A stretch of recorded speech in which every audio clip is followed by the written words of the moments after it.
from TKO that I picked up just because, why not? It said it was a crime story. You know, if you watch this channel, I enjoy crime comics. I like, obviously, all Ed Brubaker's stuff. Also enjoying the current run that Chip Zdarsky is doing with his character, but that I'm also very much enjoying, even though I can't remember the name of it for the life of me now. But this is The Banks. This is a book from TKO which you can buy in two different ways, and I'll talk about that right up front. You can either buy it in this a trade paperback collection that is in deluxe format size, but with a sort of paperback format. So it's the same size as an omnibus, but it has the construction of a trade. But it has got very nice thick paper, and it has got a nice quality feel to it. The other way to buy it is you can buy it as a collected slipcase of single issues, which is again something people might want. It's a nice presentation pack, and it keeps them all nice and tidy.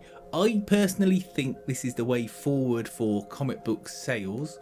I think that just having loads and loads of single issue runs on things is going to become untenable, particularly if you buy them digitally, because the prices just aren't low enough to justify lots of single issues being bought. I buy single issues, but I usually wait a week or two till they're reduced in price.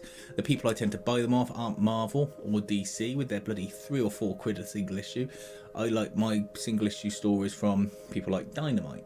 That's because I like the characters, not just buying it because of the budget, obviously, but it does help me go, well, I'm not being funny. For like £3, I can get myself 2 or 3 Dynamite single issues a week, and I'm sorted, whereas I could barely get one Marvel single issue for that. So this is a nice way, otherwise I think they should just bring out books like this where you have the trade and the collection, and if you are a floppy collector, you get a nice presentation slipcase with all your single issues in, so you can do what you want and read them in that manner. I just think it's right, and I think that's how they're going to have to go, because I just don't see how people can sustain buying 6 different bloody Batman comics a month, or Spider-Man comics, and at the prices that they are, particularly when you buy a lot digitally like I do. When it comes to single issues, I just don't buy any single issues in paper format. Yeah. So a bit of a garbled thing about motorbike single issues in trades, but just to let you know, this is what TKO do. Their books are really well priced, and it's a good way to discover some new material. I've already talked about some of the ones, Pound for Pound. Was a really good surprise book that I got. What's the other one? It's behind me on the... Oh, that was it. Red Fork. Yeah, Red Fork. Again, great horror book. Something that should be made into a film. Anyway, look. The Bankses is about a family of robbers, criminals. Through reasons you will find out in the story, they're all ladies at the current time of the books being set. You get a nice bit of background on the story, which we'll talk about in a minute, and you get a heist feel. And this feels like you are reading a movie script, but not in a bad way. It has a great pace, and it is really good fun. So look, let's have a look at the book. I'm just moments before we go into that, please give us a thumbs up if this is something you're getting from this video, if this is a book you never even thought you knew about, whether this is something new to you, whether it justifies what you think about the book or gives you a reason to think maybe not. Give us a thumbs up, it does help. Anyway, on with looking at the book. Okay, so we've got The Banks. This is obviously, as I said before, in the larger paperback format. You get a nice bit of art on the front. It's all sort of colour coded to the book in green and white, and you don't get much in the way of introduction pages, but you do get the story split into chapters, which is something they tend to do in a lot of these TKO books.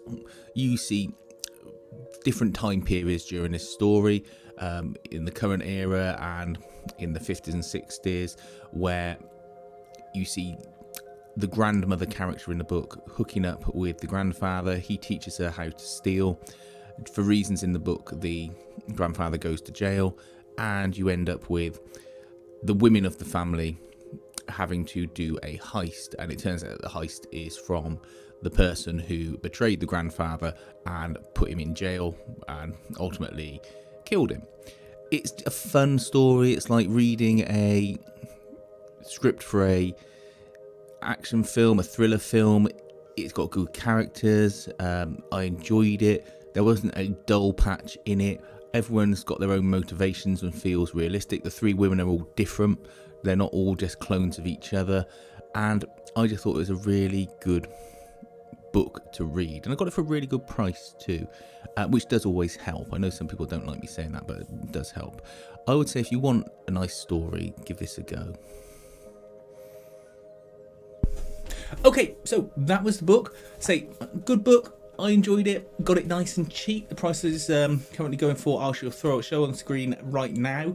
I would say get it if you are someone who likes a crime story, if you want something that moves at a nice pace. It's got lots of good character development, and it is different from the normal stream of comics you get. And it's good to support producers like TKO, because they are taking a punt. They are trying to be creative and disruptive with how they produce their comics, and you can tell that there's a level of quality to these. They put it on nice thick paper. They put it in the bigger format. They go for weird and wonderful stories, and there is not just one sort of set theme to what they produce. It's not like they just produce horror comics or they just produce crime stories. They have a punt on different elements and they see what works. And I really like them, and I'm not really ever disappointed with anything I get from them. I think the only time I was I bought a digital version of their sort of horror shorts collection. And it was very uneven. But when it comes to these ones, I say pound for pound, Red Fork, the Bankses, get it. Let me know what you think about it. Have you read this book? Did you know about TKO before? Do you like the way that they release these books? Is it something you think that they should be doing for all different types of producers? Let me know. Thanks for watching.